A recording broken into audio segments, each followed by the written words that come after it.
Hello guys, welcome to my first blog. দেখো বন্ধুরা, আজকে তোমাদের নিয়ে চলে এসেছি আমাদের গ্রামের জমির দিকে। আজকে তোমার ফাট দেখাবো আমাদের পটল জমির অবস্থা, আর সঙ্গে দেখাবো আমাদের নতুন করে শুরু করা বেগুন চাষ। প্রথমে এই দিকটা দেখো, এখানে আমরা নতুন করে বেগুন চাষ শুরু করেছি। কিছুদিন আগে এই জমিতে প্রচুর ঘাস আর আগাছা হয়ে গিয়েছিল, তাই আমার বাবা অনেক পরিশ্রম করে জমিটা পরিষ্কার করেছে। এখন ধীরে ধীরে জমিটা সুন্দর হয়ে উঠছে।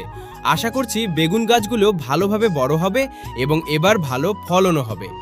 আর এবার তোমাদের ওই দিকটা দেখাই, এই যে আমাদের পটল জমি।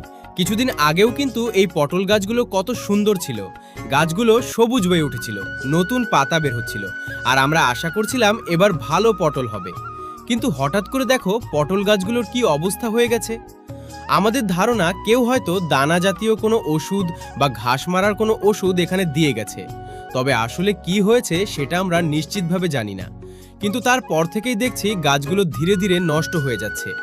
একজন চাষি একটা জমি তৈরি করতে কত পরিশ্রম করে সেটা বাইরে থেকে দেখলে বোঝা যায় না। জমি পরিষ্কার করা, বীজ বা চারা লাগানো, জল দেওয়া, সার দেওয়া, সব কিছুর পিছনে সময়, টাকা আর অনেক পরিশ্রম থাকে। তাই কেউ যদি ইচ্ছা করে অন্যের জমির ক্ষতি করে থাকে তাহলে সত্যিই খুব খারাপ লাগে। কেউ এমন কাজ করে কি লাভ পাবে সেটাই বুঝতে পারছি না। আমাদের তো এতে অনেক ক্ষতি হয়ে গেল।